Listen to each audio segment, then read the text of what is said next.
বাস্তবতা হচ্ছে নারীর নির্যাতনের শিকার হলে তার জন্য চিৎকার করার সমাজে লোক থাকলেও চিরন্তন সত্য হচ্ছে পুরুষ যদি নির্যাতনের শিকার হয় তার জন্য সমাজে চিৎকার করার কোনো লোক নেই। আশা করি আমাদের পুরুষ সমাজ যখন সচেতন হয়ে যাবে তখন তারাও এই মিথ্যা মামলার বিরুদ্ধে, যৌতুক নিয়ে যে মিথ্যা মামলাগুলো দায়ের হয়েছে তারাও তার বিরুদ্ধে রুখে দাঁড়াবে।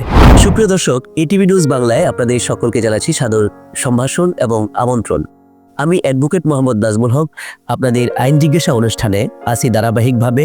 আপনাদের আইন সম্পর্কে যে কোনো বিষয়ে জানার জন্য আপনারা এটিভি নিউজে যোগাযোগ করুন এবং এক্ষেত্রে আপনারা সরাসরি আমার সাথে যোগাযোগ করতে পারেন এবং আশা করি আমাদের স্ক্রিনে আমাদের সেই ফোন নাম্বারটি দেওয়া থাকবে।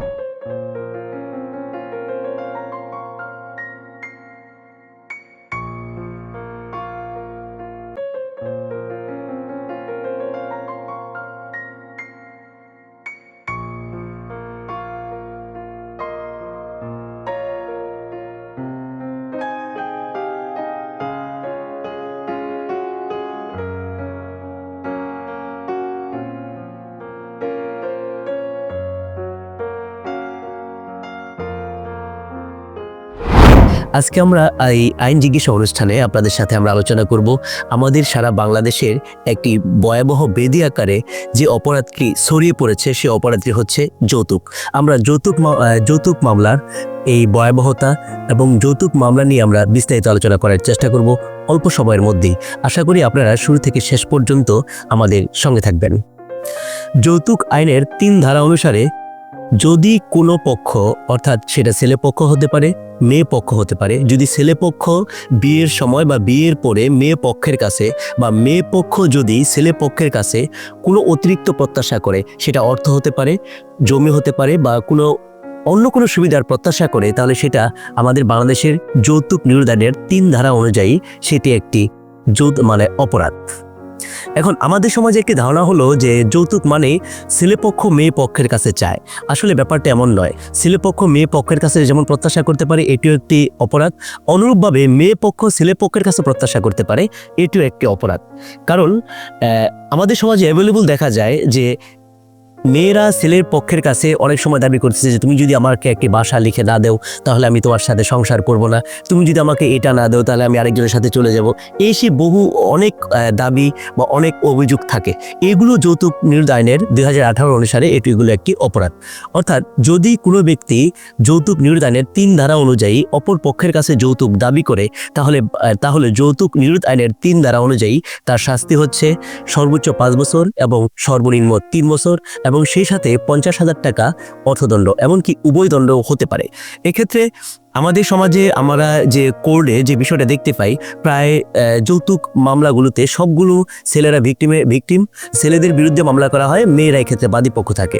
কিন্তু আমার মনে হয় ছেলেরা যদি তাদের এই বিষয়গুলো তারা যদি সতর্ক থাকে যে ছেলেরাও ইচ্ছে করলে তার মেয়েদের বিরুদ্ধে, অর্থাৎ তার ওয়াইফের বিরুদ্ধে যৌতুক মামলা করতে পারবে যদি সে সেই ধরনের নির্যাতন করে। আমরা এমনও দেখতে পেয়েছি যে করোনার সময়কালে পুরুষ নির্যাতনের হার ভয়াবহভাবে বেড়ে গেছে।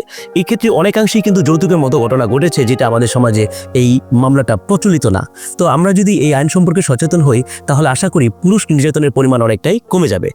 তাহলে আমরা মূলত যে বিষয়টা জানলাম সেটি হলো, যদি কেউ যৌতুকের অপরাধ করে, সেটা ছেলে হোক কিংবা মেয়ে হোক, ছেলে যদি মেয়ের কাছে যৌতুক চায়, মেয়ে যদি ছেলের কাছে যৌতুক চায়, তাহলে তার সাজা হচ্ছে সর্বনিম্ন 1 বছর, সর্বোচ্চ 5 বছর এবং সেই সাথে 50,000 টাকা অর্থদণ্ড, এমনকি উভয় সাজাও হতে পারে। আবার আরেকটি ব্যাপার হলো, এই যৌতুকের মামলাটি একটি আমলযোগ্য মামলা এবং এটি জামিন অযোগ্য মামলা, অর্থাৎ এই মামলায় জামিন পাওয়ার সুযোগ নেই। কিন্তু এটি একটি আপোষযোগ্য মামলা, অর্থাৎ বাদী এবং বিবাদী উভয় পক্ষ যদি আপোষ হয়ে যায় তাহলে আদালত তাকে জামিনে মুক্তি দিতে পারে। এবং আরেকটা ব্যাপার হলো, অনেক সময় আমরা যৌতুক মামলা এরকম হয়, অর্থাৎ আমি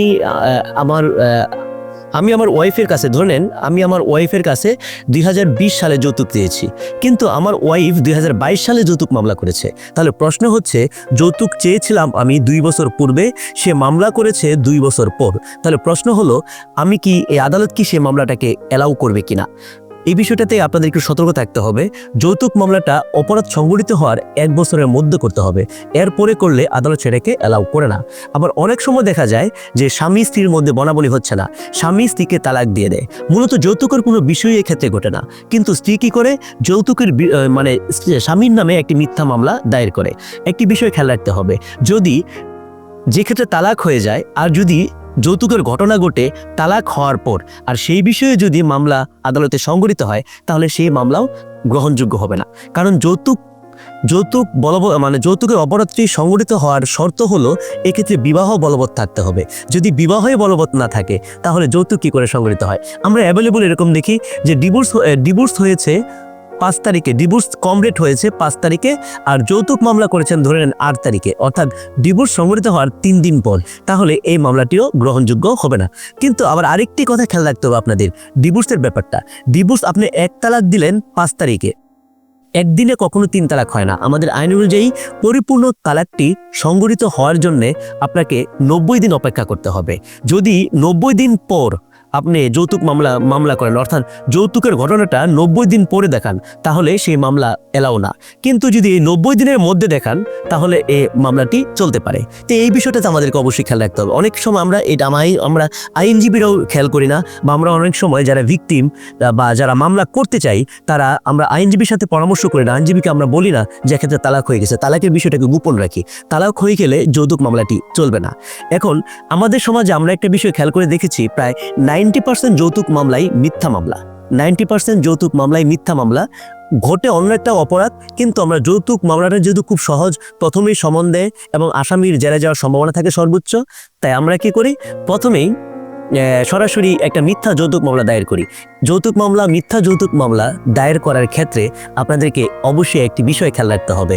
যৌতুক নিরোধ আইন 2018 এর 6 ধারা অনুযায়ী কেউ যদি মিথ্যা যৌতুক মামলা দায়ের করে, তাহলে ওই ব্যক্তির সাজা হবে সর্বোচ্চ 5 বছর, সর্বনিম্ন 1 বছর, এবং তাকেও 50,000 টাকা আদালত চাইলে জরিমানা করতে পারে। তাহলে সুতরাং মিথ্যা যৌতুক মামলা কারো বিরুদ্ধে দায়ের করার ক্ষেত্রে আপনাকে সতর্ক থাকতে হবে। আপনি যদি মিথ্যা যৌতুক মামলা দায়ের করেন, তাহলে ওই লোককে ফাঁসাতে গিয়ে আপনি নিজেও ফেঁসে যেতে পারেন।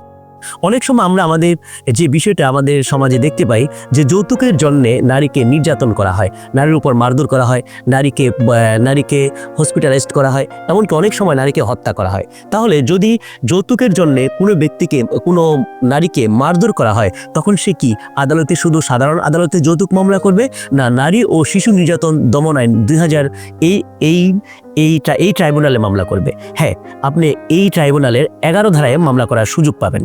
অর্থাৎ যৌতুকের জন্য যদি কোনো নারীকে মারধর করা হয়, তখন আপনি নারী ও শিশু নির্যাতন দমন আইন 2000 এর 11 ধারা অনুযায়ী আপনি মামলাটা করতে পারবেন। এক্ষেত্রে যদি যৌতুকের জন্য স্বামী যদি স্ত্রীকে হালকা আঘাত করে, অর্থাৎ সাধারণ আঘাত করে, তাহলে তার বিরুদ্ধে নারী ও শিশু নির্যাতন দমন আইন 2000 এর 11 এর গ ধারায় তার বিরুদ্ধে মামলা করা যাবে। এবং এই ধারায় সাজা হলো সর্বোচ্চ 3 বছর, সর্বনিম্ন 1 বছর, এবং অর্থদণ্ড সাথে রয়েছে, বা উভয় দণ্ডও হতে পারে। আবার যদি যৌতুকের জন্য স্বামী স্ত্রীকে মারাত্মকভাবে আহত করে, এবং শুধু এক্ষেত্রে স্বামীর অনেক সময় স্বামী, শ্বশুর বা ননদ, ননার শাশুড়ি, অর্থাৎ যদি আপনি নারী ও শিশু নির্যাতন দমন আইনে মামলা করেন, তাহলে অবশ্যই একই সাথে স্বামীর সাথে শ্বশুর, শাশুড়ি, ননদ, ননাস এদের বিরুদ্ধে আপনি মামলা করতে পারবেন। কিন্তু আবার আমাদের যৌতুক নিরোধ আইন এর 4 ধারায় যারা যৌতুকের আদান প্রদানে সহযোগিতা করে তাদেরকেও মামলা করার সুযোগ রয়েছে, কিন্তু বাস্তবে প্র্যাকটিক্যালি আদালত যৌতুক নিরোধ আইনে মামলা করলে তাদের বিরুদ্ধে মামলাটা সাধারণত নেয় না, শুধু স্বামীর বিরুদ্ধে মামলাটাকে আদালত আমলে গ্রহণ করে। আপনি যদি যৌতুক নিরোধ আইনের এক্ষেত্রে ভিকটিম যদি আঘাতপ্রাপ্ত হয়, অর্থাৎ ভিকটিমের উপর যদি শারীরিক নির্যাতন করা হয়, তাহলে এবং এই নির্যাতনে যদি ননদ, ননাস বা পরিবারের অন্য কেউ সহযোগিতা করে, তাহলে আপনি নারী ও শিশু নির্যাতন দমন আইন 2000 এর 11 ধারায় মামলা করতে পারবেন। যদি এক্ষেত্রে যৌতুকের জন্য কোনো নারীকে হত্যা করা হয়, তাহলে আপনি 11 ক ধারায় মামলা করবেন। এই ক্ষেত্রে শাস্তি হচ্ছে, হত্যা করা হলে শাস্তি হচ্ছে তার জন্য মৃত্যুদণ্ড, আর হত্যার চেষ্টা করা হলে শাস্তি হচ্ছে যাবজ্জীবন কারাদণ্ড এবং অর্থদণ্ড হতে পারে। আর যদি কোনো ব্যক্তি যৌতুকের জন্যে নারীকে মারাত্মকভাবে আহত করে, অর্থাৎ যেটাকে বলা হয় গ্রেভাস হার্ট, অর্থাৎ গ্রেভাস হার্ট হলে তার সাজা হচ্ছে সর্বোচ্চ যাবজ্জীবনও হতে পারে, এমনকি 12 বছর হতে পারে, এমনকি অর্থদণ্ডও হতে পারে।